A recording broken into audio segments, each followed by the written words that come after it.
کیا ہوا ہے چھوٹی بیگم؟ نواب عالیان نے بہت ہی پیار سے پوچھا تھا۔ روشال جو کب سے سوئنگ چیئر پر نواب عالیان کی باہوں میں بیٹھی تھی، نواب عالیان نے دونوں کو چادر سے کور کیا ہوا تھا۔ اس وقت عالیان بلیک شلوار قمیض میں تھے اور روشال بلو کلر کی پٹھانی فراک میں تھی، جس کا اگلا گلا بہت ہی زیادہ گہرا تھا، لمبے بال جو پیچھے کمر پر پڑے تھے۔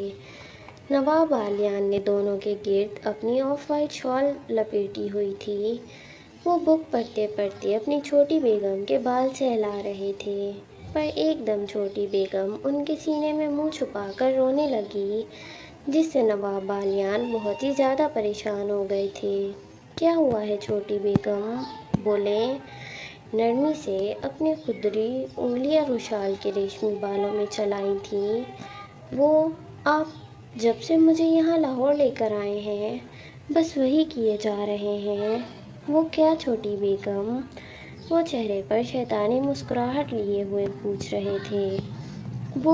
وہی جو آپ کرتے ہیں اور مجھے بہت تھکا دیتے ہیں۔ یہ بولتے روشال شرم سے لال ہوئی تھی۔ یہ بات تو صحیح بولی ہے آپ نے چھوٹی بیگم۔ ویسے ابھی آپ جتنا موو کر رہی ہیں نا، بعد میں آپ کو ہی مشکل پیش آنی ہے، وہ ذو معنی انداز میں بولے تھے۔ ایک دم روشال بچپنے میں پوچھ گئی، کیا مطلب؟ سمجھاؤں مطلب؟ یہ بولتے وہ بے باکی سے روشال کے گلے سے نیچے آتی گہرائیوں پر اپنا لمس چھوڑنے لگے۔ نہیں نا نواب جی۔ اب روشال نے اپنی آنکھوں میں موٹے موٹے آنسو لاتے اپنے نواب جی کو دیکھا تھا اور ان کو روکا تھا۔ کیا ہوا ہے چھوٹی بیگم؟ اتنی مایوسی کیوں؟ اپنی انگلیوں کے پوروں سے روشال کے آنسو صاف کیے تھے۔ آپ مجھے کہیں گھمانے نہیں لے کر گئے؟ مجھے گھومنا ہے۔ میں نے شادی سے پہلے بھی ایک کمرے کے علاوہ کچھ نہیں دیکھا، اور اب شادی کے بعد بھی بس میں حویلیوں میں ہی بند ہوں۔ یہاں تو آپ مجھے اپنے ساتھ لے کر آئے ہیں نا، تو مجھے گھومنا ہے نواب جی۔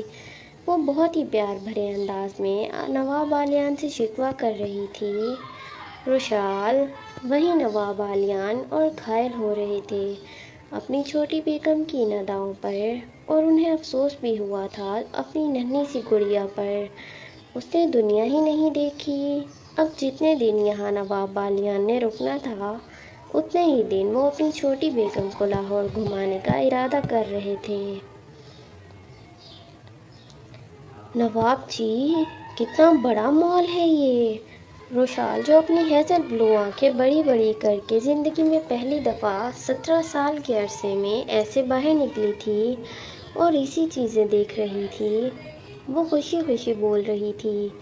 نواب عالیان نے بچوں کی طرح اس کا ہاتھ پکڑا ہوا تھا جو اپنی چھوٹی بیگم کو ہنستا مسکراتا دیکھ کر خوش ہو رہے تھے۔ کیا کیا دیکھیں گی میری گڑیا جی؟ نواب عالیان نے بے باکی سے اپنی بیوی کا معائنہ کیا تھا جو بہت ہی پیاری لگ رہی تھی۔ آج اس نے بلیک لانگ شرٹ اور نیچے پلازو پہنا تھا، اوپر بڑی ہی نفاست سے جالی کا دوپٹہ لیا ہوا تھا۔ دوپٹے کے نیچے اس کے بال کھلے تھے۔ نواب عالیان دوسرے نوابوں جیسے نہیں تھے، عورتوں کو پیر تک ڈھانپ کر رکھنے، بس یہ چاہتے تھے کہ ان کی بیوی اچھے لباس میں ہو۔ نواب عالیان اتنے تنگ نظر نہیں تھے، لیکن روشال کو وہ باہر زیادہ بے پردہ نہیں دیکھ سکتے تھے۔ رباب کے معاملے میں ایسے نہیں تھے وہ، لیکن پتہ نہیں کیوں وہ اپنی چھوٹی بیگم پر ایک خاص قسم کی حق ملکیت سمجھتے تھے۔ چلے میری گڑیا، کچھ شاپنگ ہو جائے، وہ اسمائل کرتے ہوئے بولے۔ پر نواب جی، میرے پاس تو بہت کپڑے ہیں۔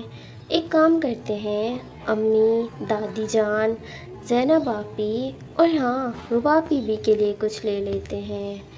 یہ سنتے نواب عالیان کو اپنی چھوٹی بیگم پر بہت پیار آیا تھا۔ کوئی شک نہیں تھا کہ وہ بہت ہی معصوم نہیں، وہ بلکہ دل کی بہت زیادہ صاف بھی تھی۔ چلیں پھر، ویسے آپ کی شاپنگ میں کر لوں گا۔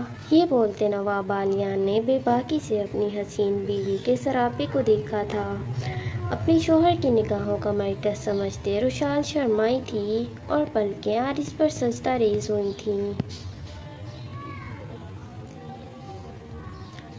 دونوں نے بہت ہی بڑے برانڈ سے شاپنگ کی تھی، جہاں روشال اپنے سسرال والوں کے لیے کچھ نہ کچھ لیے جا رہی تھی اور نواب بالیان بس اس کے پیچھے پیچھے چل رہے تھے، کیونکہ ان کی معصوم چھوٹی سی بیوی بار بار ان کو اپنی پسند دکھاتی اور وہ مسکراتے ہوئے اس کی چیز پر داد دیتے تھے۔ وہیں شاپ کا پورا اسٹاف جو رشک بھری نگاہوں سے دونوں کی جوڑی دیکھ رہے تھے، جہاں لڑکی بالکل چھوٹی سی نازک سی تھی، وہیں اس کا شوہر میچور اور شاہانہ انبان کا تھا۔ وہ مرد جو ہر لڑکی کا ڈریم ہوتا ہے۔ ایک اسٹاف لڑکی کے منہ سے نکلا، کیا جوڑی ہے ماشاءاللہ، لڑکی چھوٹی مرد بڑا، لیکن پرفیکٹ۔ ہو گیا چھوٹی بیگم؟ اگر آپ کا ہو گیا تو پھر میں اپنی من پسند شاپ پر لے کر چلوں آپ کو، نواب بالیان بولا تھا، روشال کو گہری نظروں سے دیکھتے جو اس ٹائم اتنی پیاری لگ رہی تھی۔ وہ پوری کی پوری ان کے حواس پر حاوی ہو رہی تھی۔ کون سی شاپ؟ روشال نے معصومیت سے آنکھیں پٹ پٹا کر ان کو دیکھا تھا۔ میں پیمنٹ کرتا ہوں ان سب کی، آپ چلے پھر۔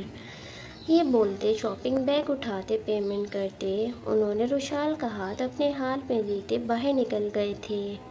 اب دونوں جس شاپ میں آئے تھے وہاں آتے ہی جہاں نواب بالیان کا چہرہ چمکا تھا، وہیں روشال کے ہوش اڑے تھے۔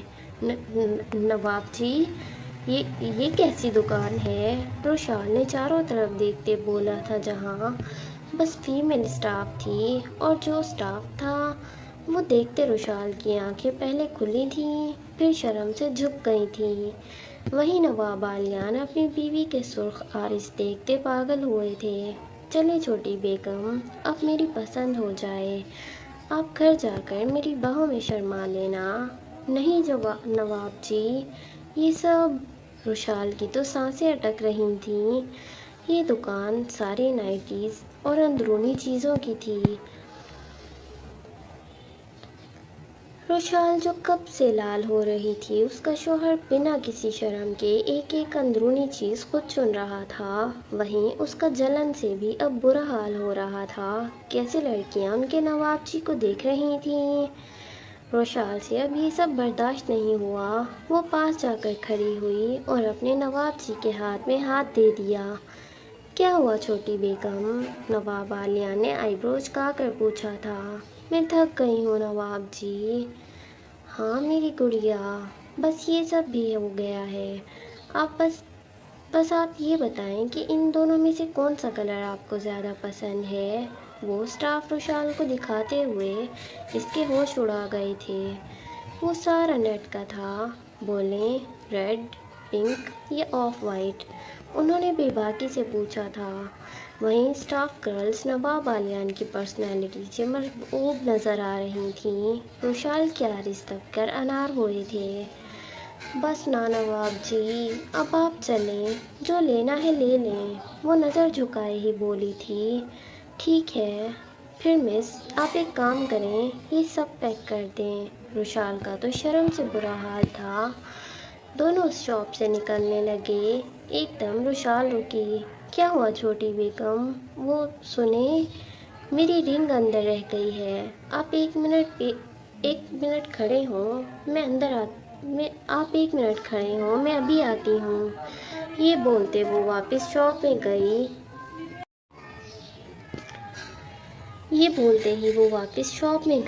اور اندر جاتے ہی غصے میں ان اسٹاف گرل سے بہت ہی کیوٹلی مخاطب ہوئی۔ سنیں، اب نہ میرے شوہر کی طرف مت دیکھنا، وہ میرے ہیں اور میرے ہی رہیں گے۔